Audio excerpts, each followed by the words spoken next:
Ay, tay, kumusta? Saan ka galing? Nagtitinda ako. Sige. Tay, sabihin mo muna rito. Meron lang akong sasabihin sa'yo. Okay. May sasabihin lang tayo si tatay. O, ito, nakita natin. Yung magtataho ba? Ito. Tay, dyan mo muna ilagay. Yan, upo ka muna tayo dyan. Meron akong kuha sa'yo eh. Okay. Tay, ang pangalan mo, tay? Ador.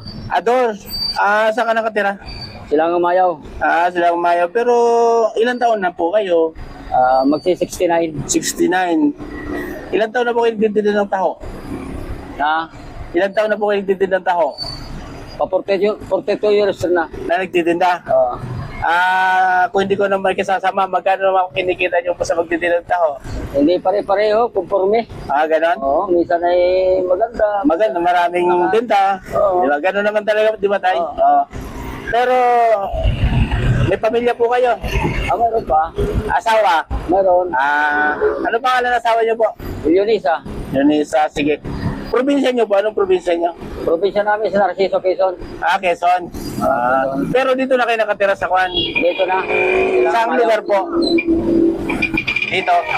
Kung ilang ano? Sige. Pero bay, kanina kasi nakita kita doon, tapos sinabangan na lang kita dito. Ito kasi nakita ko sa tatay doon sa may harap ng buhay, nabangan ko rito, tinanong ko, ano tay, kumain ka na ba? Kumain ka na, sa tanghalian? Oo, kasi alauna na. Hindi pa, pag-uwi pa sa bahay. Malayo, edi, meron kasi akong pagkain niya, para gusto mo. Bigyan na lang na. Pwede. Pakikita ko sa iyo ha. Oo. Mga kapatid, yung may dala kasi ang pagkain dito, galing doon sa training ko. Nakita ko si tatay parang tinanong ko kung kumain na, hindi pa raw nga. Sabi ko, pwede sa kanto na ibibigay. Okay, tayo sa lang ha. Ito mga kapatid, okay, kita natin. Okay, buksan natin tayo ha. Ayan.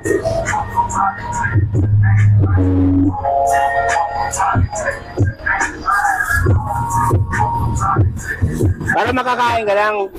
Kasi ito, di ko naman busog pa po kasi ako tay. Bit ko pa to. May pupunta pa ako para sa'yo na lang muna.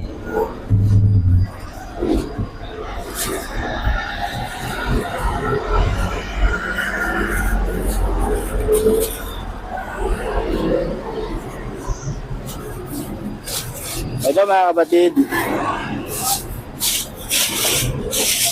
share lang natin kita yung pagkain kasi nga nakita natin sobrang sipag.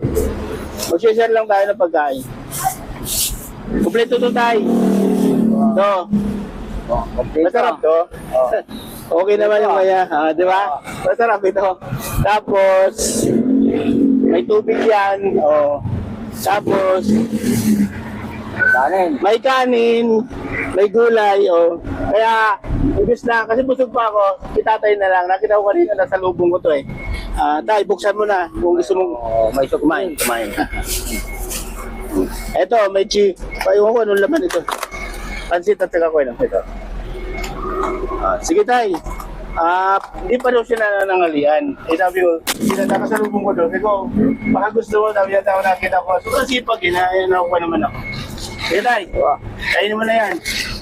Mayroon pang juice Okay tay, kain ka na dyan. Ito pa, mayroon pang dessert.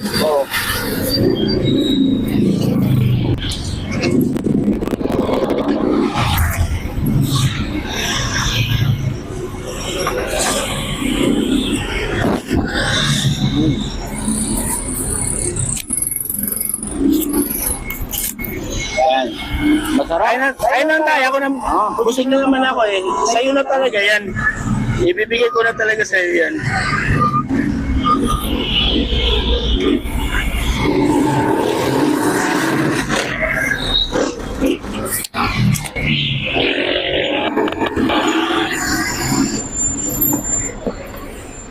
Ayan.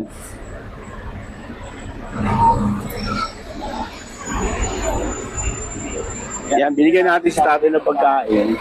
So, nakita ko kasi doon, nung maglakad ako papunta sa may gitna ng SM doon, talagang lahat inalok niya na nakatambay. Inalok niya talaga, sabi ko porsigido. Dati rin po kasi akong vendor sa Alabang. Kaya nakaka-relate talaga ako sa mga ganun.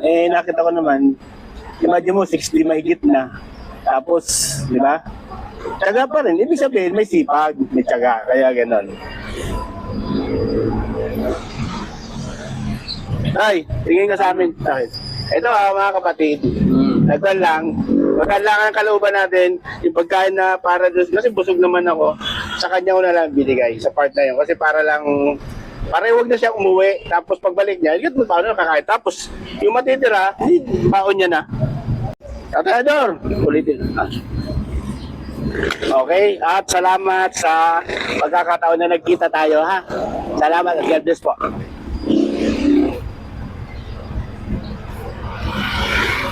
Binigay ko na lang yung pagkain kasi hindi ko rin makakain. Eh, tatay, kita ko, anong oras na oh?